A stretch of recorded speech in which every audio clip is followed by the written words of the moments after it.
नमस्कार, मी डॉक्टर रजनी पत्की. आपण पाहत आहोत श्री विष्णू पुराण तृतीय अंश अध्याय 11. आपण गृहस्थानी जेवण भोजन वगैरे कसं करायचं ते आपण पाहत आहोत. आचमन केल्यानंतर स्वस्थ आणि शांत चित्ताने आसनावर बसायचं आणि आपल्या इष्टदेवतेचं चिंतन करायचं. आणि त्यावेळेला असं म्हणायचं की प्राणरूप वायूंनी प्रज्वलित झालेल्या जठराग्नी आकाशाच्या द्वारा अवकाशयुक्त अन्नाचे पचन करो आणि अन्नरसाने माझ्या शरीरातले जे पार्थिव धातू आहेत त्यांना पुष्ट करावे, ज्याने मला सुख प्राप्त होईल. हे अन्न माझ्या शरीरातील पृथ्वी, जल, अग्नी आणि वायूचं बळ वाढवणारं होऊ दे आणि या चारी तत्वांच्या रूपामध्ये परिणत झालेलं हे अन्न मला निरंतर सुख देणारे होऊ. हे अन्न माझ्या प्राण, अपान, समान, उदान आणि व्यानाची पुष्टी करो. तसेच मला निर्बाध सुखाची प्राप्ती होऊ दे.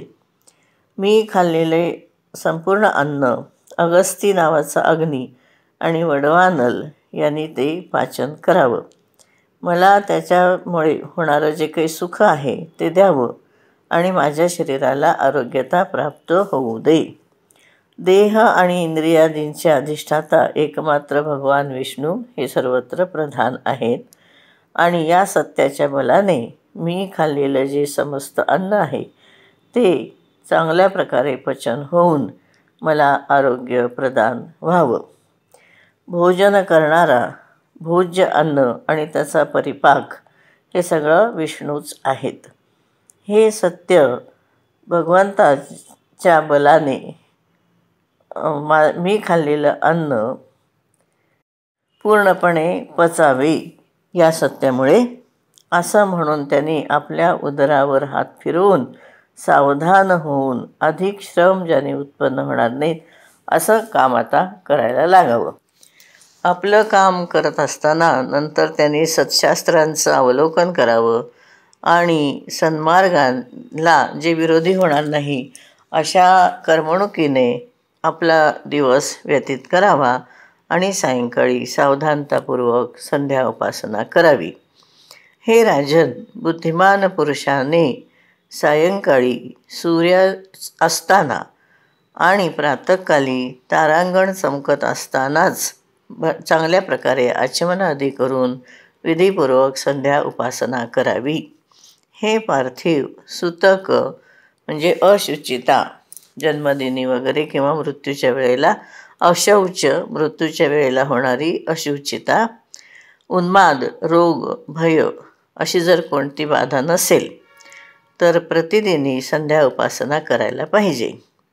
जो पुरुष रुग्णावस्था नसताना आणि कधी सूर्याच्या उदय किंवा अस्ताचा जो समय होतो, वेळ होते, त्यावेळेला प्रायश्चित्ताचा भागी होतो. म्हणजे एरवी जर त्यांनी केलं नाही आणि त्यावेळेला जर झोपला, म्हणजे उदय आणि अस्ताच्या वेळेला जर तो झोपला तर ते प्रायश्चित्ताचं भागी होतं, म्हणजे त्याला प्रायश्चित्त करावं लागतं. आता हे महिपते, गृहस्थ पुरुषाने सूर्योदयापूर्वी उठायला हवी, प्रातःकाळची संध्या करायला हवी आणि सूर्यकाळामध्ये त्याच वेळेला संध्यावंदन करायला पाहिजे, झोपायचं नाही. हे नृप, जो पुरुष प्रातः किंवा सायंकालीन संध्योपासना करत नाहीत ते दुरात्मा अंधतामिश्र नरकामध्ये पडतात.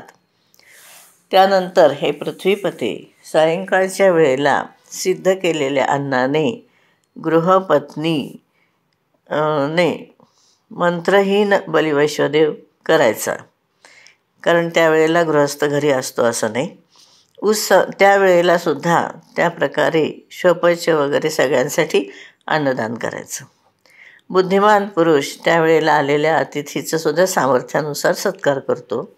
हे राजन, पहिल्यांदा पाय धुवायचे, आसन द्यायचे, मग स्वागतसूचक विनम्र वचन म्हणायचं, बोलायचं आणि मग भोजन करायचं आणि झोपायची वगैरे त्याची व्यवस्था करायची.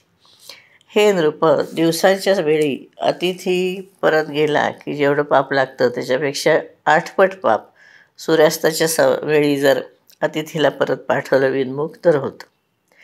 म्हणून हे राजेंद्र, सूर्यास्ताच्या वेळी जो अतिथी येईल त्याला आपल्या सामर्थ्यानुसार गृहस्थांनी सत्कार करायला पाहिजे, पूजन करायला पाहिजे, म्हणजे समस्त देवतांचं पूजन होतं. मनुष्याने आपल्या शक्तीनुसार भोजन, अन्न, भाजी वगैरे किंवा पाणी देऊन झोपण्यासाठी शय्या वगैरे त्याचा बिछाना काय असेल तो द्यायचा, किंवा जमिनीवरती जे आपल्या घरी असेल ते अंथरून त्याला झोपायला सांगायचं. हे नृप, त्यानंतर गृहस्थ पुरुष संध्याकाळचं भोजन करून हात आणि पाय धुवून त्यांनी अशा शय्येवरती झोपायचं की ज्याला छिद्र नाही आहेत, अशी काष्ठमय अशी शय्या सांगितली आहे, जी खूप रुंद पण असणार नाही, तुटली नसेल, उंची म्हणजे खालीवर झाली नसेल, मलिन नसेल, किंवा ज्याच्यामध्ये किडेबिडे असतील किंवा बिछाना नाही आहे त्याच्यावर, अशा शय्येवर झोपायचं नाही. म्हणजे शय्या चांगली पाहिजे, झोपताना स्वच्छ आणि समानतल असलेली अशी. हे नृप, झोपण्याच्या वेळेला पूर्व किंवा दक्षिणेच्या दिशेला आपलं डोकं करायला पाहिजे. त्याच्या विपरीत दिशाला जर आपलं डोकं केलं, मस्तक केलं, तर रोगांची उत्पत्ती होते. हे पृथ्वीपते, ऋतुकाळात आपल्या पत्नीबरोबर संग करणे उचित आहे. पुल्लिंग नक्षत्रामध्ये युग्म आणि त्याच्यामध्ये रात्रीच्या वेळेला शुभ समयाला स्त्रीसंग करावा. पण जर स्त्री अप्रसन्न असेल, रोगिणी असेल, रजस्वला असेल, जर ती बोलत नसेल, रागावलेली असेल, दुःखी असेल किंवा गर्भिणी असेल तर तिचा संग करू नये. जी सरळ स्वभावाची नाही, दुसऱ्याच्या धनाची किंवा अशी इच्छा करणारी आहे, किंवा अजिबात जिला इच्छा नाही, किंवा तिला खूप भूक लागलेली आहे, किंवा जास्त भोजन केलेले आहे, किंवा परस्त्री आहे तिच्याजवळ जायचं नाही. आणि जर स्वतःमध्ये हे दोष असतील तरीसुद्धा जायचं नाही. पुरुषाला हे उचित आहे की स्नान करून नंतर माला आणि गंध धारण करून मग त्यांनी व्यवस्थितपणाने जावं. ज्या वेळेला अतिभोजन केलेलं असतं किंवा क्षुधित असतं अशा वेळेला जायचं नाही. किती नियम सांगितले त्याच्यात वेगवेगळे आणि वेगवेगळ्या कारणासाठी ते पहा. हे राजेंद्र, चतुर्दशी, अष्टमी, अमावस्या, पौर्णिमा आणि सूर्याची संक्रांत याला पर्वदिन म्हणतात. ह्या पर्वदिनांच्यामध्ये तेल, स्त्री किंवा मांस ह्याचा जर भोग घेतला तर पुरुष मेल्यावर विष्ठा आणि मूत्राने भरलेल्या नरकामध्ये जातो. संयमी आणि बुद्धिमान पुरुषाने या समस्त पर्वदिनांच्यामध्ये सत्शास्त्रावलोकन करावं, देवाची उपासना करावी, यज्ञानुष्ठान, ध्यान, जप इत्यादी करायला पाहिजे. नंतर गाय आणि अन्य जे योनी आहेत किंवा अयोनी आहेत, किंवा औषध प्रयोगाने अथवा ब्राह्मण, देवता किंवा गुरूंच्या आश्रमामध्ये त्यावेळेला जायचं नाही. हे पृथ्वीपते, चैत्यवृक्षाच्या खाली अंगणामध्ये, तीर्थामध्ये, पशुशाळा जी आहे त्याच्यामध्ये, चौकामध्ये, स्मशानामध्ये, उपवन किंवा जलामध्ये सुद्धा त्यावेळी जायचं नाही. हे राजन, पूर्वोक्त जे काही समस्त पर्वदिन सांगितलेले आहेत तेव्हा प्रातःकाल आणि सायंकाळी सुद्धा किंवा मलमूत्राचा आवेग असेल तर त्यावेळेला सुद्धा जायचं नाही, असे नियम इथं घातलेले आहेत. आपण 123व्या श्लोकापर्यंत आलो आहोत. म्हणजे हे इतकं स्पष्टपणाने ऋषीमुनी त्यावेळेला राजे लोकांना ज्ञान देत होते असं आपल्याला म्हणता येतं. धन्यवाद.